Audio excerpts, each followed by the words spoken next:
오늘 하나님께서 우리에게 주시는 말씀 이사야서 28장 17절로 19절의 말씀입니다. 이제 받들어 봉독합니다.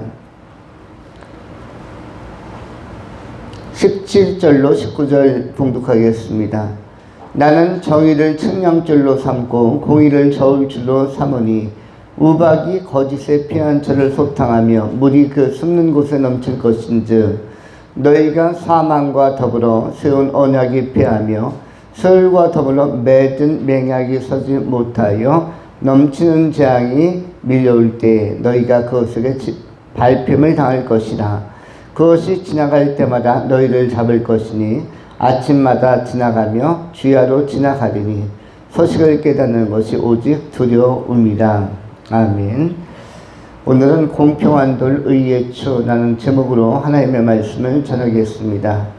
본문 말씀은 하나님의 정의는 하나님께서 하나님의 모략과 지혜를 따라 경륜을 따라 하나님의 권세로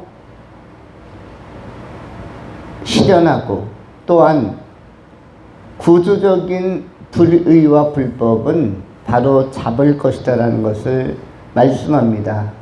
이 말씀은 구약 성경에 나오는 창세기의 노아 홍수 심판 이후에 발생한 인간의 그 바벨탑 사건과 같이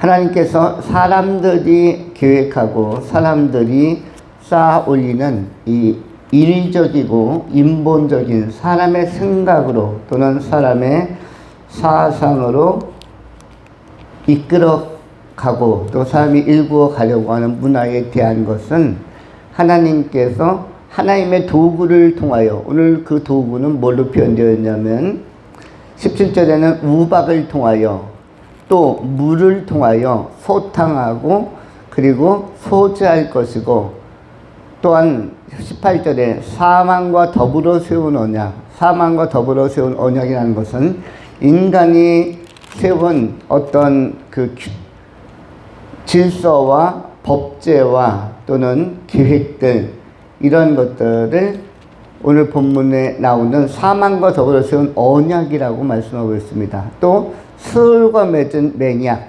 이것은 뭐냐면 정당한 방법이 아닌 것으로 인간과 인간이 생각하거나 모의해서 구축해 놓은 시스템, 이런 것들은 하나님께서 끊어버리겠다라고 말씀합니다. 그 대표적인 것이 바로 창세기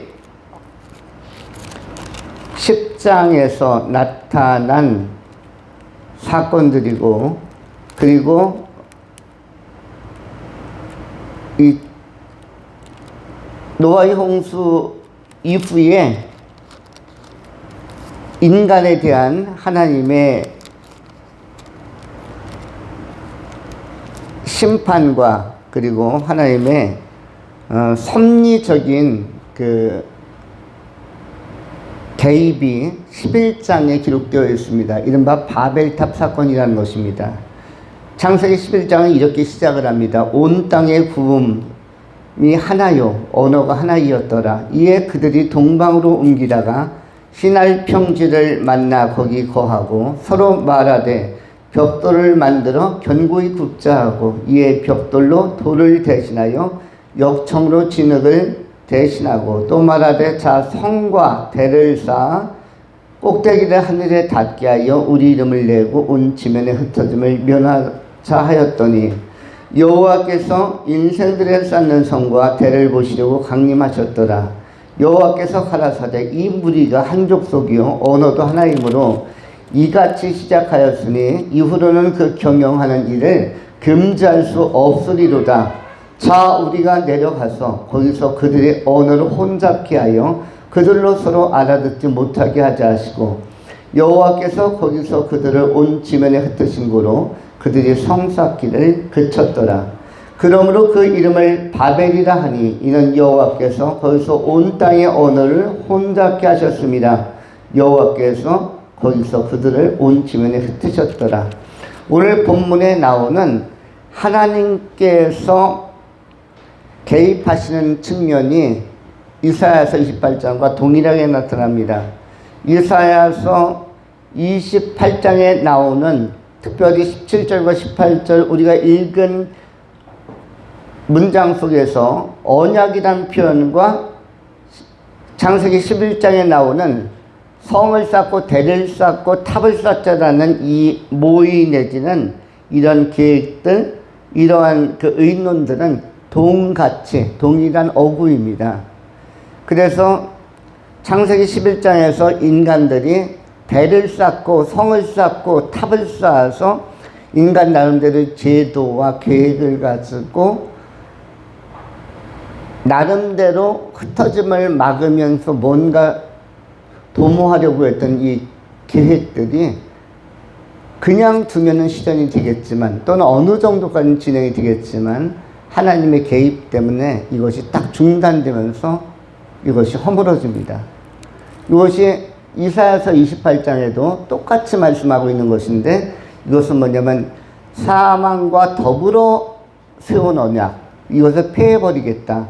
스올도 이 스올이라는 것이 뭐냐면 아시는 것처럼 지옥 내진 심판 같은 것인데 그것과 더불어 맺은 맹약이 서지 못하게 하겠다. 이게 맹약이 서면은 사람의 모략이나 계획이 이루어지는 거지만 그것이 형성되지 않도록 하나님께 개입하겠다라고 말씀하는 것입니다.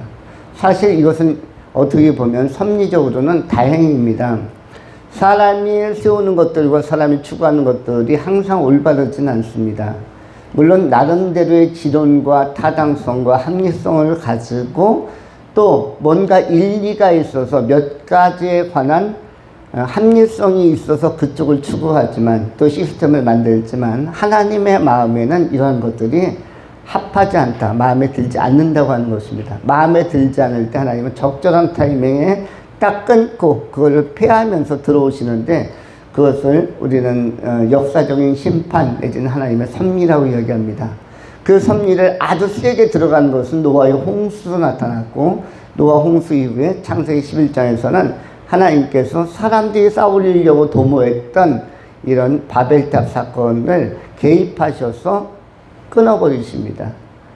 사실 이것은 우리의 입장에서 볼 때는 어떻게 보면 앞으로의 미래를 예측 가능하게 하는 어떤 단서 또 틀을 제시하는 것이라고 할 수가 있습니다. 달리 표현하면 사람들이 앞으로 역사 안에서 또는 우리 지구촌 안에서 또 우리 한반도 안에서 우리 지역 안에서 뭔가 도모하고 있는 계획하고 있는 것들이 있을다 할지라도 그것이 정책이 될 수도 있고 어떤 국가를 운영하는 것이 될 수도 있겠으나 이것이 하나님의 마음을 많이 건드리면 이것이 좋은 방향이 아니면 하나님은 개입해서 끊고 부수겠다고 말씀하는 것입니다.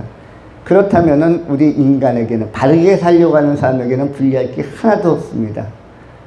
이것은 최소한 창세기 11장에서는 노아의 그 가족들과 의롭게 살려고 하는 사람들에게는 손상이 없는 것이에요.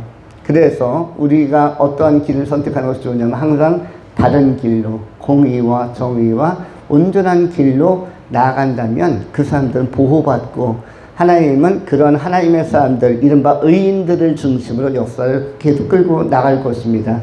특별히 하나님을 믿고 또 신앙생활하는 여러분들이 이 역사의 주인공이자 의인이라고 할 수 있습니다. 달리 표현하면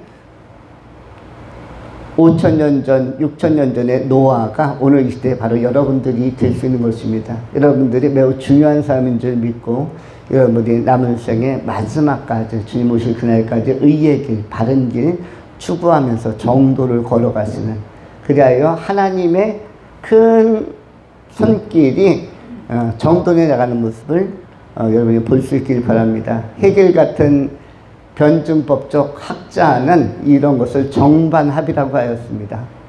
정이 있고 정이 쭉 전개될 때 거기에서 약간의 그 불협화음 내지는 모순이 발생하면 반이라는 것이 형성되고 반동이 형성되고 반동이 형성된 것과 기존의 방향을 융합해서 통합해서 다시 한 단계 뛰어 넘은 상태의 질서로 이끌어가는 것을 정반합 이론이라고 하는데, 역사는 이 정반합의 구조와 틀 안에서 조금씩 발전해 간다고 본 것입니다.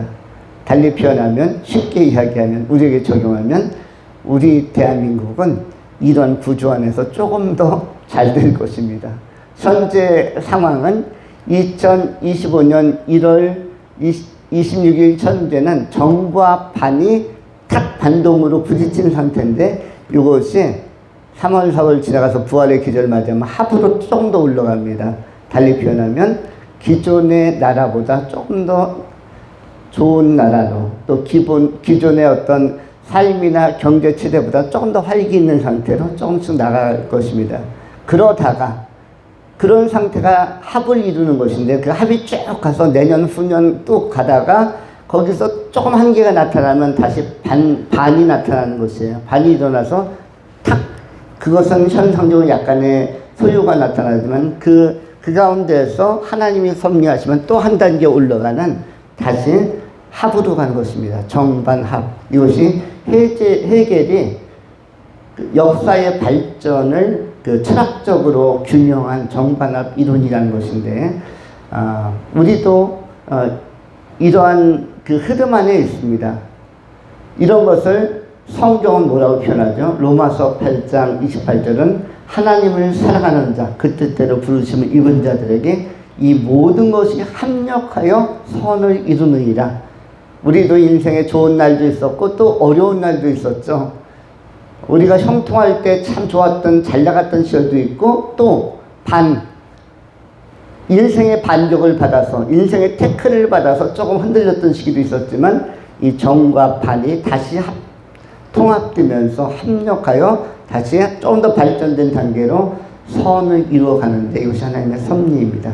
하나님의 큰 섭리와 인도하심이 있는 줄 믿고, 든든한 마음, 안정된 믿음 가지고 여러분이 살아가실 때 여러분의 삶에 하나님께서 함께 하시는 복과 평강, 형통이 함께 하실 것입니다. 하나님이 함께 하시며 역사의 주인으로서 여러분들을 굉장히 중요한 파트너로 주인공 삼으셨다는 사실을 믿고 신뢰하면서 아름다운 세상, 또 아름다운 나라에서 아름다운 삶을 살아가시는 귀한 성도님들이 되실 수 있기를 축원합니다. 기도하겠습니다. 할렐루야. 존귀하신 하나님 감사합니다. 우리 하나님께서 역사의 주인으로, 또 역사의 통치자로, 역사의 흐름을 조율하신 분으로 주관하시니 감사함을 드립니다. 하나님 계시기에 마음 놓고 믿음 가지고 남은 시간들 살아갈 수 있도록 주의 성령께서 함께하여 주시옵소서. 평강의 주님을 찬양하오며 우리 구주 예수 그리스도의 이름으로 축복하며 기도하옵나이다. 아멘.